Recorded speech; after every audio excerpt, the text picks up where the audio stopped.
Hello everyone, it's Brett here, Lionheart84, and we're going to be trying out 3 more varieties of persimmon tonight that I haven't tasted so far this year. We've got a Fuyu, which is a bit of a not a particularly large specimen, a little bit pallid looking, and again I think that, like the gyros I did the other day, I suspect this has been damaged by the cold and it's affected the fruit.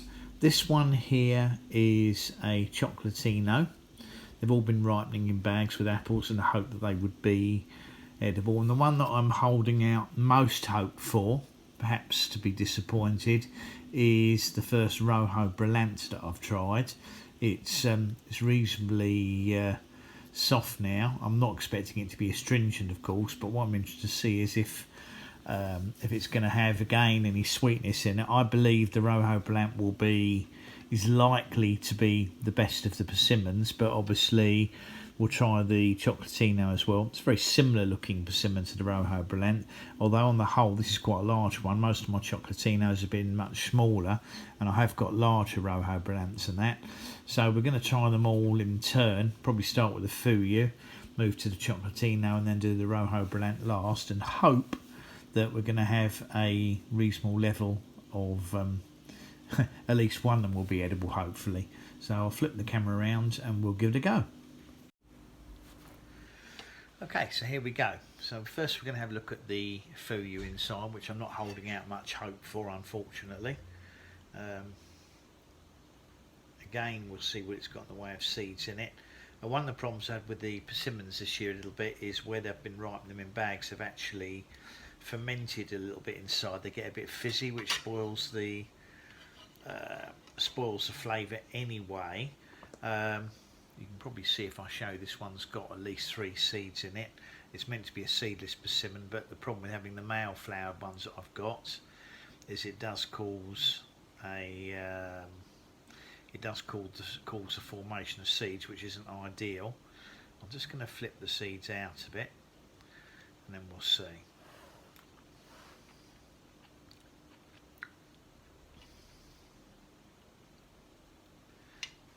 It's got that very slight, it has got that very slight fizziness to it.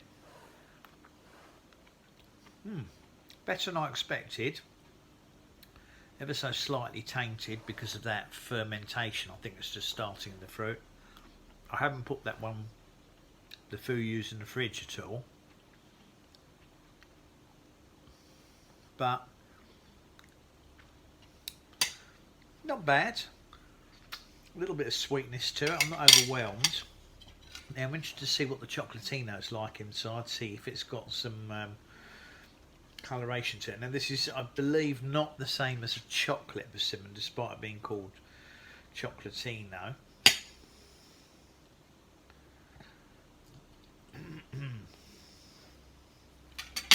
However, it does have that flecked look to the flesh in it, which indicates that it is perhaps it is very similar to the chocolate persimmon. Let's see if you can see the flecking or not. Possibly just about. See what this one tastes like.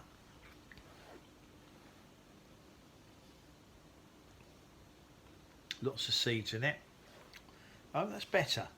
That's got quite large seeds there, and it's got at least 3 or 4 in it. That's quite nice. Again, they've got that slight spiced flavour.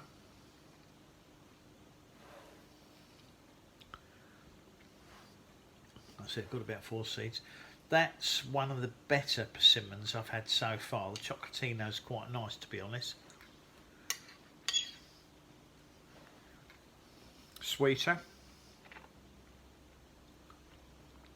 No aftertaste on it. The flesh is quite soft. Don't know what the other Chocolatinos would be like, but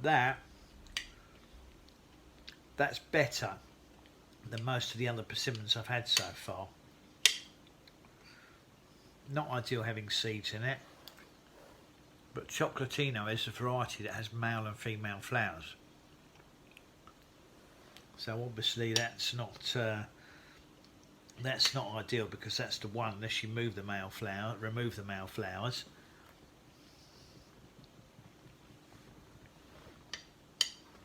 That's one of the better persimmons I've had, definitely, off my trees. That's quite nice, that one. And I think there may be ways to improve the flavour on it, perhaps to pick it earlier and leave it to ripen with an apple, so it's a little bit firmer but loses astringency. Quite nice. Again, the skin's very tough. Now I'm interested to see this, see if this Rojo Brillante's going to be any good. I'm really hoping the Rojo Brillante's going to be the best of them, but might turn out to be a complete disappointment. Remains to be seen. Again, it's got seeds in the middle, which is a bit of a nuisance.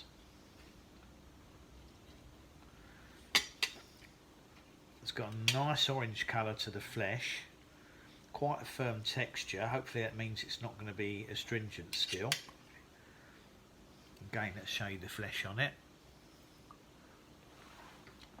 These ones I've been chilling. That is the best persimmon I've had this year. That actually is quite sweet. I don't think it's as sweet as the shop bought ones, because I think obviously the shop bought ones are grown in a hot climate, picked when they're still firm, and then treated with, as you know, as I've talked about it before, carbon dioxide gas or ethylene gas. That is definitely the best persimmon I've had so far.